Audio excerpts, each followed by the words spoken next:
এটা আসলে প্রকৃত অর্থেই বিচারিক হত্যাকাণ্ড ছিল।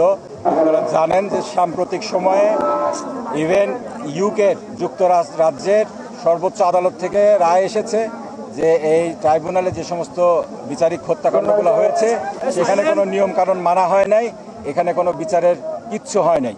তো সুতরাং আমরা এগুলোকে বিচারিক হত্যাকাণ্ড বলবো।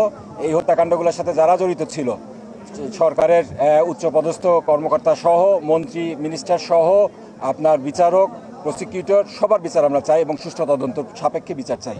অবশ্যই ছিল। আপনারা জানেন শেখ হাসিনা সেই তৎকালীন প্রধানমন্ত্রী, সে যখন বলল যে যুদ্ধপরে তথাকথিত যুদ্ধপরাধীদের সন্তানরা ষড়যন্ত্র করছে, তার ফলশ্রুতিতে ব্যারিস্টার আরমানকে গুম করা হয় এবং আমাদের কাছে তথ্য ছিল হয়তো আমাকে একইভাবে গুম করা হতে পারত।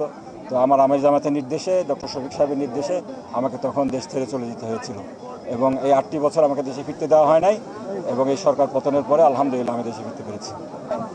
ছাত্র জনতার অবদানকে তো অবশ্যই আমাদেরকে স্মরণ করতে হবে। এটা ছাত্র জনতার বিপ্লব, কোনো সন্দেহ নেই। এখানে আমি যেটা বলছি যে শুধুমাত্র ছাত্র জনতা ছিল না, এখানে সবাই যারা গত 15 বছরে শেখ হাসিনা সবাইকেই খেপিয়ে তুলেছিল এবং তার অবিচার, অত্যাচার এবং স্বৈরাচারের কারণে সকল মহলে সে এখানে অগ্রহণযোগ্য হয়ে উঠেছিল।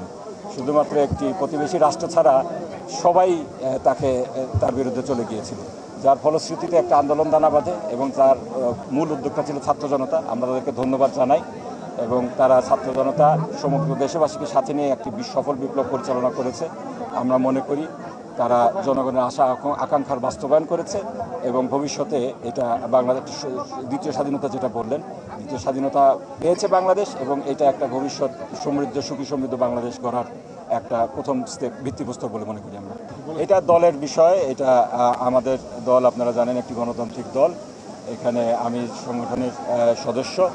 আমাকে যদি সংগঠন বলে এলাকাবাসী চায় তাহলে অবশ্যই আসবো ইনশাআল্লাহ। আমি তো এলাকারই সন্তান। আমাদের সংগঠনে যারা পদ চায় তারা পদের জন্য সবচেয়ে বেশি এই অযোগ্য।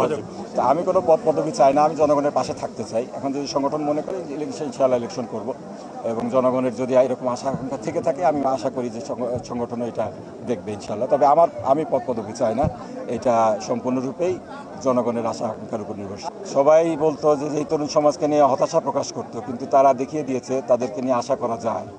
তো এই তরুণ সমাজ, আমাদের যে জনসংখ্যা একটা বড় অংশ এই তরুণ সমাজ, তারা যেভাবে একটি সফল বিপ্লব সংগঠিত করলো, এর থেকে অবশ্যই আশাবাদী হতে পারি আমরা যে ভবিষ্যতে এই তরুণ সমাজে একটা সুখী সমৃদ্ধ বাংলাদেশ গড়বে।